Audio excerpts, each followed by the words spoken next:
L'ESAT Delta Plus, votre partenaire pour tous vos besoins, vous présente En route vers l'emploi.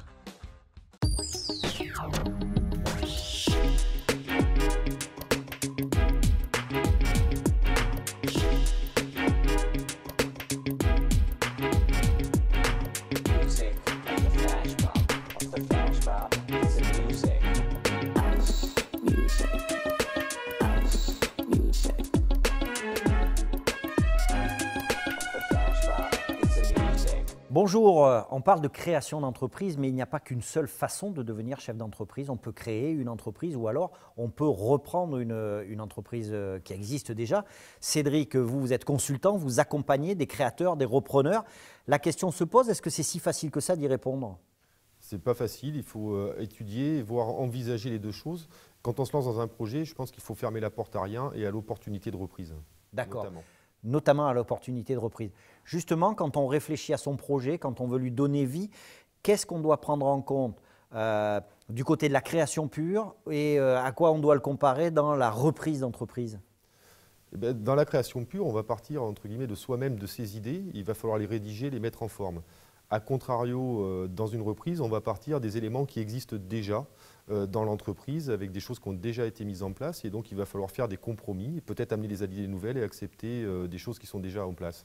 En création, on a beaucoup plus de créativité, on va dire. On a plus de liberté aussi. On aura un peu plus de contraintes en reprise, mais c'est deux choses qui sont totalement différentes. Alors le nerf de la guerre, toujours pour l'entrepreneuriat, c'est l'argent aussi. Bien sûr, l'idée est extrêmement importante, elle sous-tend le tout, mais il y a l'argent, il y a les finances. Quel impact ça a de penser création et par rapport à reprise ? L'impact, concrètement, une reprise aujourd'hui va être beaucoup plus facile de convaincre une banque ou des établissements financiers, puisqu'on va bénéficier d'une antériorité. En création, ça va être plus difficile et il va falloir avoir des besoins en fonds de roulement au démarrage, ça c'est un terme un petit peu technique, qui vont être peut-être plus importants et la prise de risque, à mon sens, est plus importante en création qu'en reprise. Oui, parce que la reprise, effectivement, on travaille déjà avec l'histoire de notre prédécesseur. Oui, avec sa clientèle, avec son chiffre d'affaires, avec son matériel. Alors après, avec des conditions d'usage qui ont existé. Ouais. En création, il va vraiment falloir tout mettre en œuvre et ça peut être quand même assez compliqué. Moi, ce que j'en retiens, c'est qu'effectivement, bien sûr, l'individu a toujours son idée de départ, en tout cas en termes d'activité. Mais là, on soulève des questionnements qui méritent qu'on soit accompagné. Alors, on le sait, il existe des structures. Est-ce que les structures sont les mêmes selon que l'on s'engage vers une création pure ou vers une reprise d'entreprise ? Alors, grosso modo, les accompagnateurs sont les mêmes. CCI, alors, par exemple, il y a quoi ? Chambre des métiers, les chambres de métiers, chambre de commerce, BGE. La BGE, c'est pour les gens qui ne savent pas, la boutique de gestion ? La boutique de gestion, voilà, c'est vrai qu'on appelle ça la BGE. Et puis après, il va y avoir aussi le banquier, l'expert comptable, etc. qui interviennent. Alors, ce qui va changer entre la création et la reprise, on va dire, c'est l'ordre de mise en œuvre. On va travailler plutôt très rapidement avec les experts juridiques quand on est dans le cadre d'une reprise, les experts financiers, et un peu moins rapidement quand on est en phase de création. Mais grosso modo, on a exactement le même environnement. On sera amené à en reparler aussi sur d'autres séquences, mais tout ça, ça a un coût. On a des aides pour se faire accompagner ?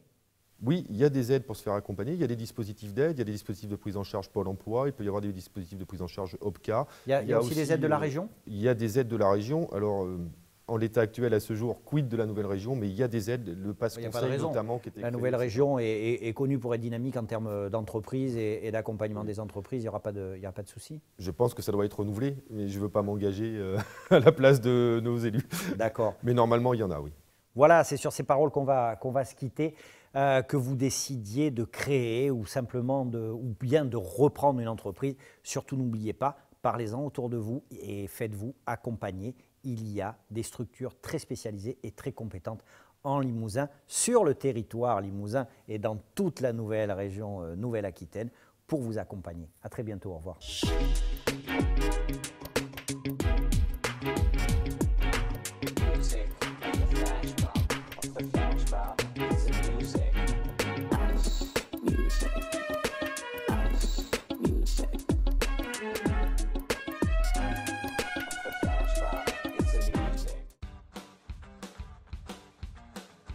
L'ESAT Delta Plus, votre partenaire pour tous vos besoins, vous a présenté En route vers l'emploi.